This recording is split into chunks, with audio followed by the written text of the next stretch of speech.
ভাই, ওমর ভাই কাজটা করলো কি? এই ভিডিওটা দেখেন তাহলে বুঝতে পারবেন।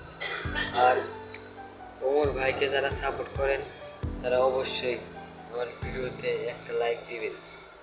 আপনাদের জন্য এত কষ্ট করে ভিডিও বানাই, একটা তো লাইক দেওয়াই যায়।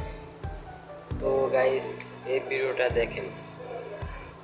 ভাই আমি জীবনে ডাকাতি করুন না, এবারের মতো আমার মাফ করে দেন ভাই। আমি 50,000 টাকা জরিমানা দিমু ভাই, তাইলে আমি আমার বাড়ি টাকা সম্পত্তি সব আপনার নামে লিখে দিমু ভাই। আমি সারা জীবন ডাকাতি করে যা কামাইছি সব আপনার দিয়ে দিমু, এতেও চলবো না।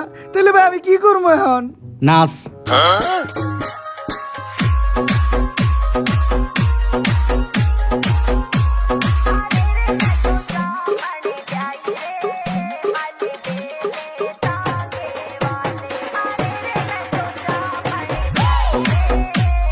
কি